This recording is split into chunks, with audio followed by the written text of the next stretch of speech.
कल रविवार का दिन था, छुट्टी का दिन था। ऐसे में बड़ा बदलाव हुआ है। प्रशासनिक गलियारों में हलचल तेज हो गई है। बिहार के मुख्यमंत्री सम्राट चौधरी अब पूरी तरह से एक्टिव हो गए हैं। लगातार कल रविवार का दिन था, छुट्टी का दिन था। ऐसे में बड़ा बदलाव हुआ है। प्रशासनिक गलियारों में हलचल तेज हो गई है।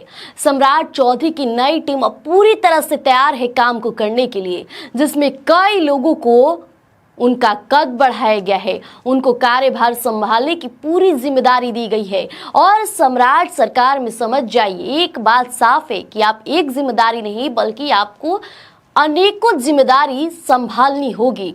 ऐसे में देखिए, जो फेरबदल हुए हैं उन नामों की चर्चा हुई है जो कहा जा रहा था कि अब वो इस्तीफा दे देंगे, गायब हो जाएंगे। लेकिन ऐसे में सम्राट सरकार ने जो फेरबदल किया है, उससे देखकर जो लिस्ट तैयार हुआ है, सभी शॉक्ड हो गए कि इतनी बड़ी फेरबदल कैसे। अब समझिए, रविवार का दिन बड़ी बदलाव का गवाह कल बना।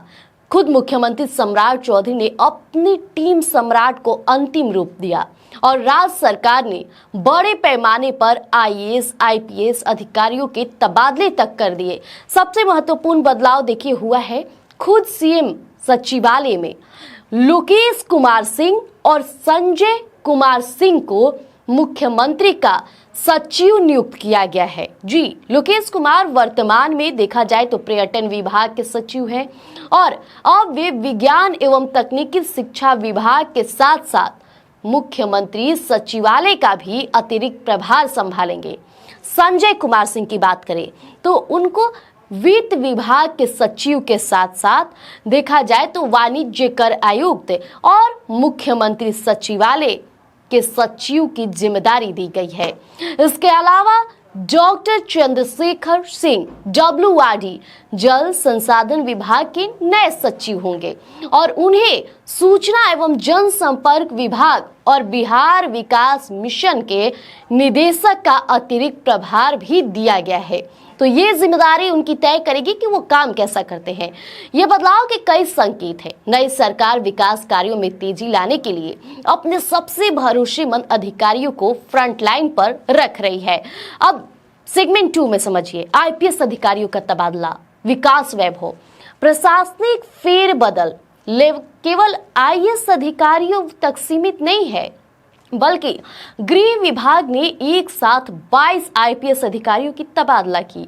सोचिए, इसमें सबसे चर्चित नाम है विकास वैभव का। जी, वही विकास वैभव जिन्होंने 2015 में मोकामा के बाहुबली विधायक आनंद सिंह को गिरफ्तार किया था।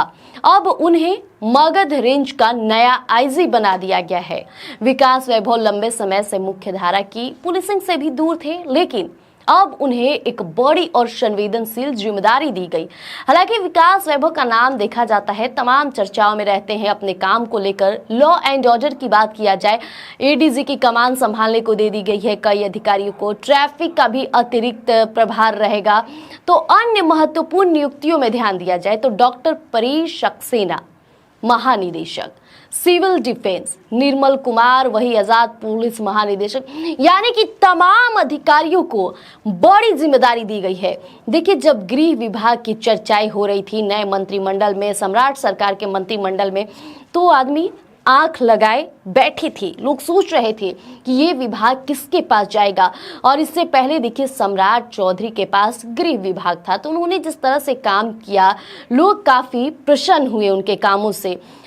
अब सीएम कुर्सी पर वो है, लॉ एंड ऑर्डर पुलिसिंग की सारी जवाबदेही उनकी होती है। अगर कुछ भी होता है, गतिविधि होती है, तो जवाबदेही सीधे कुर्सी पर सवाल उठते हैं। तो ऐसे में गृह विभाग खुद सीएम सम्राट चौधरी के पास है और उन्होंने लगातार जनता के बीच कहा है कि अब पहले जैसा नहीं होगा। अगर आप गलती कर रहे हैं, अगर आपकी नजर लड़कियों पर गलती है, तो उसी समय आपकी तस्वीरों पर माला लटका दिया जाएगा। जी, तो ऐसे में सम्राट सरकार ये जो फेर बदल किए हैं, अब ये जो पूरी टीम तैयार हुई है, ये हर क्षेत्र में अपना बेस्ट देने की कोशिश करेगी और इसकी मॉनिटरिंग खुद मुख्यमंत्री करेंगे, क्योंकि लगातार अपने सचिव को बदले गए। जिस तरह से सचिव को बड़ी जिम्मेदारी दी गई है, संजय कुमार सिंह को जिम्मेदारी दी गई है, लोकेश कुमार सिंह को जिम्मेदारी दी गई है, ये जिम्मेदारी बताएगी कि बिहार अब कैसे चलेगा और बिहार का बदलता रूप के साथ साथ सुरक्षा, पुलिसिंग, लॉ एंड ऑर्डर पर भी काम होगा। तो फिलहाल बने रहिए, स्वराज पोस्ट जल्द अपडेट लेकर आएगा। गोल, जहां 28 वर्षों के सफर में 18,000 से भी अधिक छात्रों ने डॉक्टर एवं इंजीनियर बनकर सफलता की ऊंची उड़ान भरे हैं, जहां साधारण छात्र भी बिहार एवं झारखंड टॉपर बनकर बड़ा इतिहास बना रहे हैं। दूरदर्शी शिक्षाविद श्री विपिन सिंह के मार्गदर्शन में मेडिकल एवं इंजीनियरिंग के लाखों छात्रों के लिए आशा की किरण के रूप में गोल, द रिजल्ट फैक्ट्री